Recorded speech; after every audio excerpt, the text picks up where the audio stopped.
Bonjour à tous et bienvenue dans ce nouveau numéro de 5 minutes pour un livre. Je suis Joe, l'avatar qui vous parle des classiques de la littérature et des polars.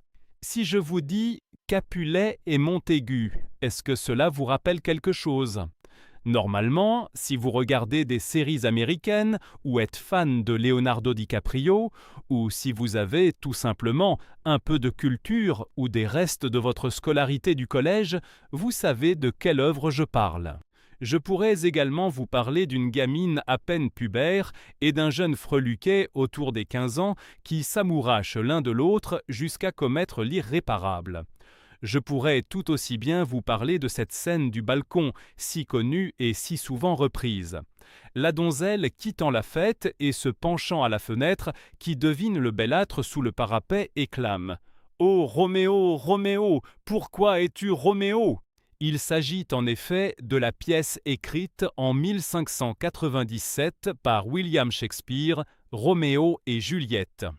Nous pourrions étudier cette pièce avec les yeux de notre époque, ce qui nous amènerait à ce que je disais plus tôt. Une jeunette qui s'amourage d'un loustic en pleine adolescence.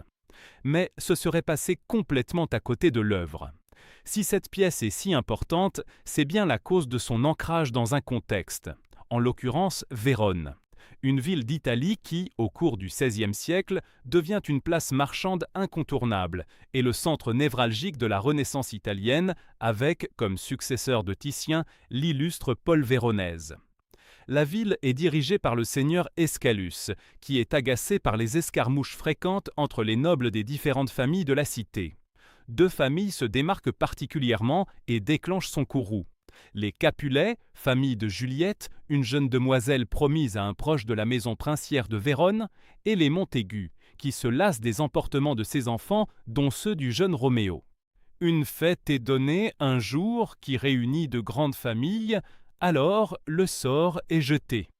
Chacun des enfants des deux familles est happé par le regard de l'autre.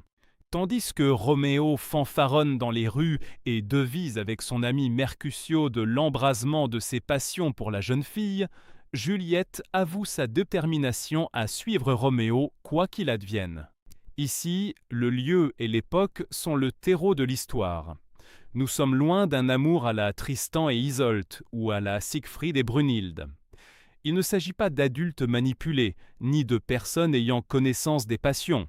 Ce sont des jeunes, en âge d'être mariés, mais encore portés, voire emportés par leur candeur juvénile. Il s'agit bien de cela, la passion, les emportements liés à la jeunesse, les sentiments qui passent outre la raison. Dans un contexte où tout est politique, tout est affaire d'étiquette et de responsabilité, la ville devient trop petite pour ces jeunes gens. La mort de Mercutio signe la fin du rêve et le début d'un entre-deux où chacun n'a pour but que l'autre et d'être ensemble. Roméo et Juliette se jettent dans une lutte contre le pouvoir établi, usant de malignité et de subterfuge pour se rejoindre et s'enfuir ensemble. Roméo, profondément touché à la fois par la mort de son ami et son bannissement, et Juliette, éperdue, prête à renier sa famille pour le retrouver. D'erreur en mauvais choix, tout les conduira vers une mort inéluctable. Mort qui signera également la fin de la guerre entre les deux familles. Tout a déjà été dit sur cette pièce. Je n'ai pas grand-chose à rajouter. Personnellement, ce n'est pas ma pièce préférée de Shakespeare. Peut-être parce qu'elle est trop connue ou parce qu'il y a une forme d'aura autour de l'œuvre qui m'a coupé de la beauté du texte. En tout cas, il a fallu que je passe outre une lecture premier degré pour comprendre cette œuvre qui s'avère bien plus profonde qu'une simple amourette de printemps. Encore une fois, il faut reprendre le contexte. Une œuvre s'inscrit dans un temps. On ne lit pas la République de Platon de la même manière si on la situe aujourd'hui ou dans la Grèce antique. Il faut comprendre que l'histoire de Roméo et Juliette se déroule à une période où, à l'âge de 35 ans, on est âgé, et un vieillard à 50 ans. Il faut aussi comprendre que la politique était omniprésente dans les petites cours.